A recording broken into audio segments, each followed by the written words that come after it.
30%. That's how many early-stage climate tech startups are being forced into fire sales or complete shutdowns right now. Companies that raised millions, companies that were supposed to save the planet, gone. And the reason why has almost nothing to do with their technology. Stay with me, because this is one of the most important business stories of 2026, and almost nobody is talking about it. Let's start at the beginning. For the past several years, climate tech was the golden child of venture capital. Investors poured billions into solar storage, grid software, carbon capture, and green energy platforms. The pitch was simple. Governments around the world were handing out subsidies, tax credits, and green incentives. The regulatory wind was at everyone's back. If you had the words climate or green in your pitch deck, money found you. And for a while, it worked. Startups scaled fast, valuations exploded. Series A and Series B rounds closed in weeks instead of months. Founders built their entire business models on one assumption: that government support would keep flowing. That assumption just died. Here's what happened. Starting in late 2025 and accelerating into 2026, governments began realigning their subsidy programs. Priorities shifted, budgets were cut, programs that startups depended on were restructured or eliminated entirely, and when the subsidies moved, the entire financial foundation of hundreds of companies moved with them. Think about what that means for a moment. Imagine you built a company where 30, 40, sometimes 50% of your unit economics depended on government incentives. Your customers bought your product partly because tax credits made it affordable. Your investors funded you because the policy environment made your growth projections believable. Then, almost overnight, that support gets pulled or redirected.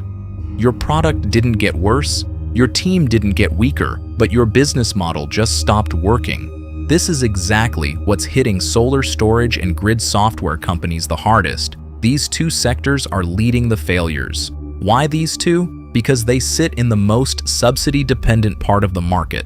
Solar storage companies relied on installation incentives and energy credits to make their pricing competitive. Grid software companies sold to utilities whose modernization budgets were propped up by government programs. When the money realigned, purchase orders froze. Sales pipelines that looked healthy in January were dead by summer. And here's where it gets brutal. These startups couldn't just cut costs and wait it out. Most of them were Series A and Series B companies. That means they were still burning cash, still unprofitable, still dependent on raising their next round. But venture capital had already started pulling back from the sector. Bridge rounds dried up. Investors who were writing checks 18 months ago were now asking one question: can you survive without subsidies? And for roughly a third of these companies, the honest answer was no. So they faced a choice: sell the company at a fraction of its last valuation, or shut down completely. That's the M&A wave and the wind downs we're seeing right now. Roughly 30% of climate tech startups at the Series A and B stage forced into one of those two doors. Now, let's talk about the lessons here, because this isn't just a climate tech story. This is a lesson for every founder, every investor, and every operator watching. Lesson number 1. Subsidy-dependent business models are borrowed business models. If your unit economics only work because of government support, you don't own your business model. The government does, and governments change their minds. Policy risk is real risk, and most founders massively underprice it. The startups surviving this collapse are the ones whose products made economic sense even without a single dollar of incentives. Lesson number 2. Timing risk compounds funding risk.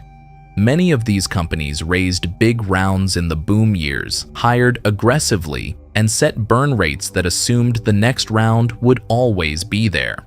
When policy shifted at the same time that venture funding tightened, they got hit from both sides at once. The companies with 18 months of runway had options. The companies with 6 months had none. Lesson number 3. A growing market does not protect you. Here's the paradox. Demand for clean energy is still growing. The climate problem is not going away.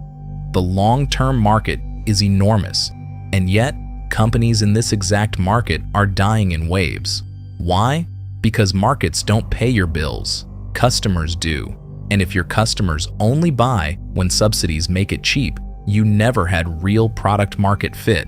You had policy market fit, and those are two very different things. Lesson number 4. Watch the difference between the survivors and the casualties. The climate companies making it through this period share a pattern. They sell products that save customers money on day one, with or without incentives. Their technology stands on its own economics. The casualties, on the other hand, were built for a world where the incentive structure never changed. When you study failure, this is the line that separates the two groups. Not passion, not technology, just whether the math worked without help. So where does this go from here? In the short term, expect more consolidation. Larger energy companies and industrial players are picking up distressed climate startups for pennies on the dollar. For them, this is a shopping spree. Proven technology, trained teams, existing customers, all available at fire sale prices. Some of these acquisitions will look genius in 5 years. In the medium term, expect a stronger, leaner climate tech sector. This sounds strange, but the collapse might actually be healthy. The companies that survive will be the ones with real economics. The next generation of founders will build with policy risk priced in from day one. That's a more honest, more durable industry. And for everyone watching from other sectors, remember this pattern because it repeats. It happened in solar a decade ago. It's happening in climate tech now. And it will happen in any industry where government incentives inflate demand. When the support arrives, a boom follows. When the support shifts, a graveyard follows. The founders who understand this cycle build companies that survive it, the ones who don't become case studies, like this one. So here's the takeaway in one sentence. Build a business that works without permission, without subsidies, and without perfect conditions, because none of those things are guaranteed. If you found this breakdown valuable, subscribe for more deep dives into why companies fail and what we can learn from them. Every week, we analyze another failure so you don't have to repeat it. Drop a comment if there's a specific company or industry collapse you want us to cover next. Thanks for watching, and I'll see you in the next case study.